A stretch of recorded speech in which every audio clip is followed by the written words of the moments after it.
মরিচ চাষে যে সকল প্রবাসী ভাই ও বোনেরা যারা আপনারা অভিজ্ঞ আছেন তাদের উদ্দেশ্যে আজকের আমার এই ভিডিওটা।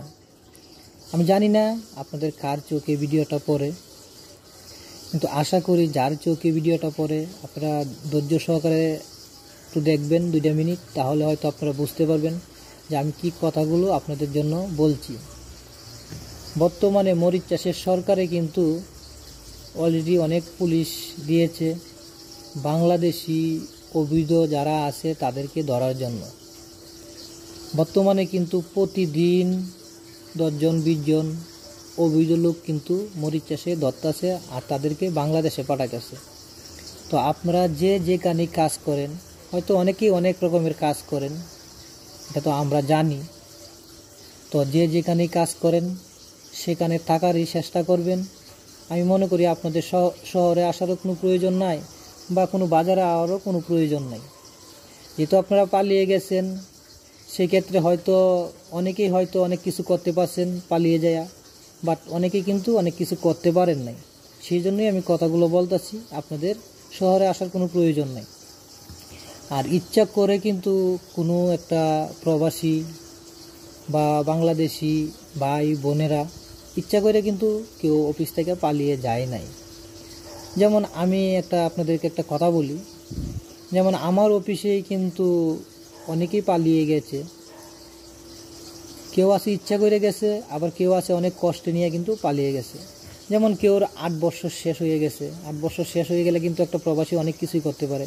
সেই ক্ষেত্রে 8 বছর শেষ হওয়ার পরে হয়তো কোম্পানি টিকিট দিছে বাংলাদেশে যাওয়ার জন্য, হয়তো সেখান থেকে তারা পালিয়ে গেছে আরও বেশি দিন থাকার জন্য, আরও বেশি টাকা কামানোর জন্য।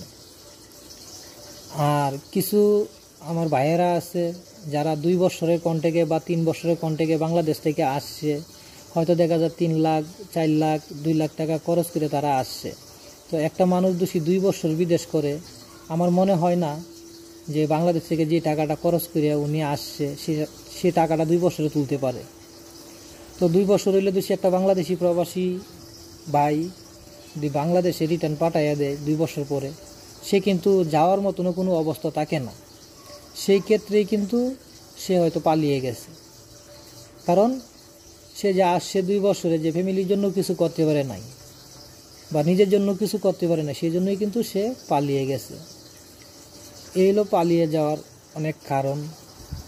আবার অনেকেই আছে যেমন হয়তো মরিচ চাষে অনেক রকমের রিলেশন চলে, হয়তো একটা মেয়ের সাথে একটা ছেলে হয়তো রিলেশন করে, হয়তো দেখা গেছে মেয়েটা পালিয়ে গেছে গা, ছেলেরা আবার দেখা যায় বাংলাদেশ পাঠাইয়া দিব, সেই ছেলেও কী করে মেয়ের পিছে পালিয়ে যায় গা।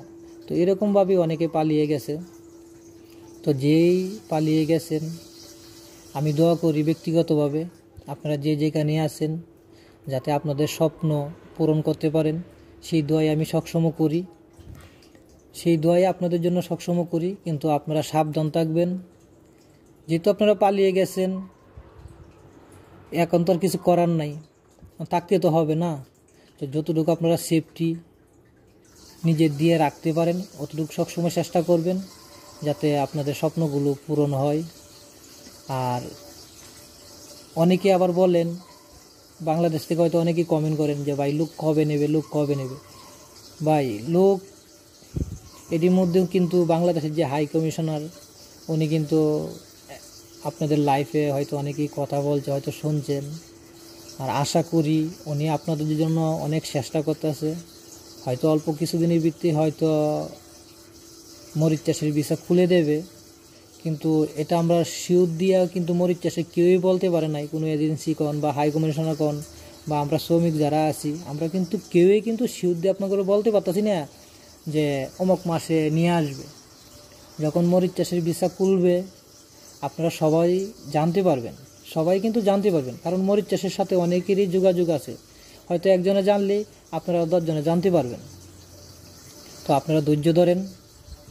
আর যারা বৈধ আছেন মরিচ চাষে, আমি সবার কাছে রিকোয়েস্ট করবো, যদি একটু কষ্টও হয় বা 2 টাকা কমও হয়, আপনারা বৈধ থাকার চেষ্টা করবেন। কারণ একটা মানুষ অবৈধ যখন হয়ে যায় তখন কিন্তু সেই মানুষটার কিন্তু একটা টেনশন সবসময় মাথায় থাকে, সবসময় একটা টেনশন মাথায় থাকে। তো সেই টেনশনটা কেউ যাইবেন না। যারা বৈধ আছেন তারা আমি মনে করি অনেক সুখে আছেন, আর যারা পালিয়ে গেছে তারা কিন্তু কেউ সুখে নাই, সবাই কিন্তু কষ্টে আছে। কারণ খাইতে গেলেও হয়তো একটা টেনশন থাকে মাথার উপরে, বা কাজে গেলেও কিন্তু একটা টেনশন তাদের মাথার উপরে থাকে সবসময়। তো আশা করবো যারা আমরা বৈধ আছি কেউ আমরা পালিয়ে যাব না। আর যারা পালিয়ে গেছেন তাদেরকে আবারও বলতাছি আমি, আপনারা খুব সাবধানে থাকবেন। কারণ আমরা যারা প্রবাসী আছি আমরা কিন্তু কেউ ছাড়া না, সবাই আমরা ভাই ভাই।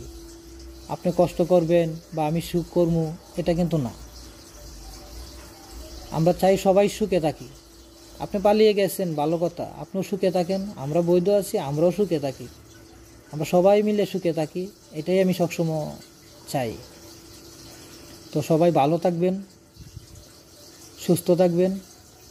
যদি আপনাদের আরও কোনো মতামত থাকে জানার, অবশ্যই আমাকে কমেন্ট করবেন, আমি চেষ্টা করব আপনাদের কমেন্টের উত্তর দেওয়ার জন্য। তো আসসালামু আলাইকুম, সবাই ভালো থাকবেন।